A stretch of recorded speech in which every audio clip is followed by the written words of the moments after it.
శ్రీ లక్ష్మీ గణపతి చేనేత హస్తకళా మేళా ప్రదర్శన మరియు అమ్మకాలు. స్థలం శివశక్తి కళ్యాణ మండపం, తిరుపతి. లంచం తీసుకునే అధికారులకు శిక్షలు విధిస్తున్న ప్రభుత్వం వేల కోట్లు లూటీ చేసిన వారిని శిక్షించదా అని డిప్యూటీ సీఎం పవన్ కళ్యాణ్ అసెంబ్లీలో ప్రశ్నించారు. గత ప్రభుత్వం మద్యం విధానంలో భారీ దోపిడీ ఉంది. తప్పు చేసిన వారిని స్వేచ్ఛగా వదిలేస్తే ఎలా?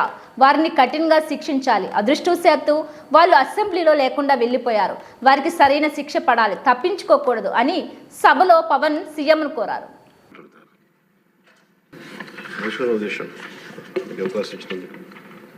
గౌరవ ముఖ్యమంత్రి గారికి ఈ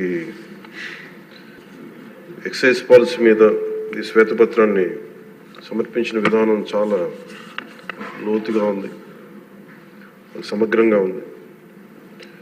ఎక్సైజ్ పాలసీకి సంబంధించి గత 5 సంవత్సరాల్లో ఎలాంటి సమస్యలు ఉన్నాయి, ప్రజలు ఎలాంటి బాధలు పడ్డారు, ముఖ్యంగా ఇలా కల్తీ సారా తాగి, ఇలాంటి ఇలిసిట్ లిక్కర్ తాగి, వారి ప్రైవేట్ బ్రాండ్స్ తాగి ప్రజలు ఏ స్థాయికి వెళ్ళిపోయారు అనేది ప్రత్యక్షంగా నేను కూడా చాలా నా దగ్గరికి వచ్చి చాలా సమస్యలు చెప్పుకున్నారు ప్రజలు. ముఖ్యంగా గుంటూరు నుంచి ఒక బాధితురాలు వచ్చి భర్తను తీసుకొచ్చింది.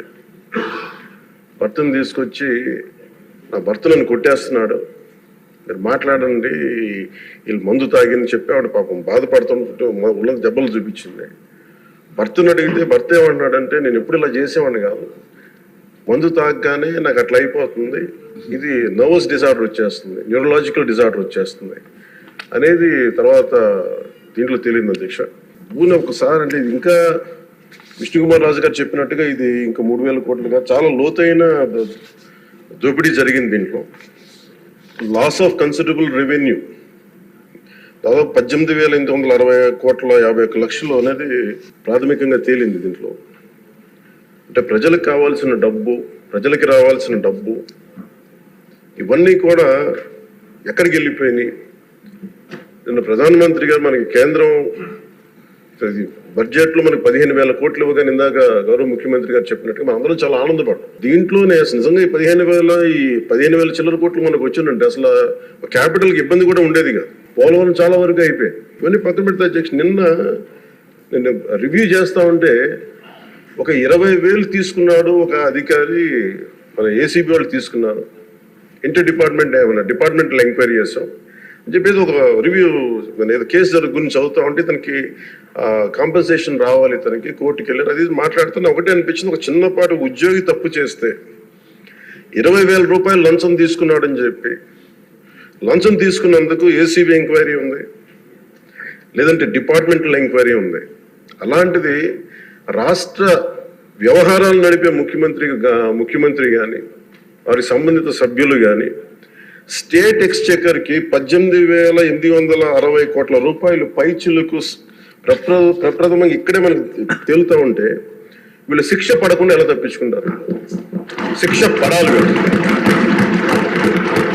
మనకి నైతిక బలం, నైతిక హక్కు ఎలా ఉంటుంది అధ్యక్ష? మనకి ఒక అధికారి 20,000 రూపాయలు నువ్వు తప్పు చేశావని చెప్పి ఏసీబీకి పట్టిస్తున్నావు.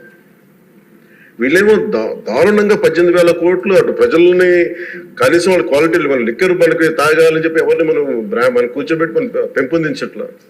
ఓకే, ఒక వ్యసనం అనుకోండి, దానికి ఏదైనా పేరు పెట్టుకోండి. ముఖ్యంగా మనకి మద్యపాన నిషేధం అనేది చాలా చాలా కష్టమైన విషయం, ముఖ్యంగా ఆంధ్రప్రదేశ్. ఒకవైపు యానాం, ఇంకోవైపు మనకి మధ్యప్రదేశ్, ఇంకోవైపు చూస్తే మనకి తెలంగాణ, ఒరిస్సా, తమిళనాడు, కర్ణాటక, ఇన్ని బార్డర్స్ ని షేర్ చేసుకొని మద్యపాన నిషేధం అనేది ఇప్పుడు చాలా కష్టసాధ్యమైన విషయం. గతంలో కూడా చేశారు, సాధించలేకపోయారు. ఇప్పుడు రెగ్యులేట్ చేయాల్సిన అవసరం ఉంది. ఇందాక గౌరవ సభ్యులు బుచ్చయ్య చౌదరి గారు చెప్పినట్టుగా ఒకటి స్టేట్ ఎక్స్చెకర్కి లాస్ జరిగింది, ప్రజలకి ఆరోగ్యానికి హాని జరిగింది. దాంతోపాటు అసలు ఈ వ్యసనాన్ని తగ్గించే పరిధిలో కూడా కొంత ఉన్నారు, కొంత బడ్జెట్ కేటాయించాలి. ముఖ్యంగా డీ అడిక్షన్ సెంటర్స్ కానీ వీటితో పాటు కేటాయించాలి. అది కూడా సూచన బుచ్చి చౌదరి గారు చెప్పిన సూచన కూడా మనం పరిగణలో తీసుకోవాలి అధ్యక్ష. ఎందుకంటే రేపొద్దు దీంట్లో మనమే కనుక 18,000 కోట్లు ప్రస్తుతానికి వస్తే దాంట్లో కనీసం ఒక సర్టెన్ శాతం, ఒక 10% అంటాం, ఎంత పర్సెంటేజ్ పెద్దలందరూ కూర్చొని, విఘ్నులందరూ కూర్చొని దాంట్లో కొంత డీ అడిక్షన్కి దాన్ని ఖర్చు పెట్టాలి అధ్యక్ష. కేవలం దాని ఆదాయంగా చూడకుండా అట్లీస్ట్ ఒక 10% డీ అడిక్షన్గా దాన్ని డీ అడిక్షన్ సెంటర్స్ ఖర్చు పెట్టాలి. కానీ అన్నిటికంటే కూడా ఈ రోజున గౌరవ ముఖ్యమంత్రి గారు చెప్పింది వీళ్ళని ఎలా ఇన్వెస్టిగేషన్ అంటే అలిగేషన్ దీంతో ఎండ్ అయింది ఈ ప్రజెంటేషన్. ఇదే కనుక ఈ రోజున మనకి క్లాప్ మిత్రాస్కి ఈ రోజు డబ్బులు లేక పంచాయతీ బోర్డులో దాదాపు 9 నెలల నుంచి మనకి జీతభత్యాలు లేక ఒక 59 మంది నలిగిపోతాం. అలాగే ఫీజు రీయింబర్స్మెంట్ లేక విద్యార్థులు నలిగిపోతాం. స్టేట్ ఎక్స్చెకర్లో డబ్బులు లేవు. కానీ అందరూ ఇన్ని కోట్లాది మంది జీవితాలు తాడుకొని వీళ్ళ చేతుల్లో మటుకు ఇన్ని వేల కోట్లు దాదాపు విష్ణుకుమార్ రాజు గారు చెప్పినట్టు 30,000 కోట్లు వెళ్ళిపోయాయి. 18,000 కోట్లు ముందస్తుగా తెలుస్తుంది కానీ ఇంకా లోతుగా చూస్తే అది చాలా పెద్ద ఇది స్కామ్, ఇది దోపిడీ. వీటిని కనుక మనం వదిలేస్తే తప్పు చేసిన వాళ్ళని గత ప్రభుత్వం సంబంధించిన ఇది ఇట్స్ నాట్ అబౌట్ వెండట పగా ప్రతీకారం కాదు, కానీ వీళ్ళని స్వేచ్ఛగా కనుక వదిలేస్తే వాళ్ళ అదృష్టవశాత్తు ఈరోజు వాళ్ళు అక్కడ లేరు. వాళ్ళు కనుక ఉండుంటే వాళ్ళకి నిజంగా వాళ్ళకి సమాధానం చెప్పాల్సిన పరిస్థితి ఉండేది. తప్పించుకొని పారిపోయారు వాళ్ళు ఈరోజు, తప్పించుకొని పారిపోయారు వాళ్ళు. We have to make them accountable అధ్యక్ష. వాళ్ళు we have to bring them into accountability. They have to be penalised. వాళ్ళు దయచేసి గౌరవ ముఖ్యమంత్రి గారికి నేను మీ తరపు నుంచి ఆయనకి తెలియజేసుకున్న అధ్యక్ష, దయచేసి వీరిని please we have to penalise them sir. వాళ్ళకి సరైన శిక్ష పడాలి సార్. వీళ్ళకి తప్పించుకోవడానికి కుదరదు సార్. ఏదంటే రేపు పొద్దున ఒక ట్రాఫిక్ కానిస్టేబుల్కి బలం ఇవ్వాలి అంటే ఆపగలమంటే వాళ్ళు ఏమంటారు సార్ లోపల? నేను చిన్నపాటి కానిస్టేబుల్ అయితే నాకేమనిపిస్తుంది, మీరు పెద్దోళ్ళు అయితే వదిలేస్తారు, మమ్మల్ని అయితే పట్టుకుంటారంటారు సార్. మనకు రూలింగ్కి, గవర్నెన్స్కి, అడ్మినిస్ట్రేషన్కి నైతిక బలం పొందు అధ్యక్ష. ఐ రిక్వెస్ట్ యూ, నేను మిమ్మల్ని నేను ఉద్దేశించి అందరినీ హౌస్ మెంబర్స్ గౌరవ సభ్యులందరినీ గౌరవ ముఖ్యమంత్రి గారిని అడుగుతున్నాను అధ్యక్ష మీ ద్వారా. They have to be punished and they have to be penalized whoever they are. ఇది వెండెట్ట పగ ప్రతీకారాలతో కాదు, కానీ we promised that we will bring back accountability. We promised we were going to give a clean and clear governance. We have to live up to it. Thank you.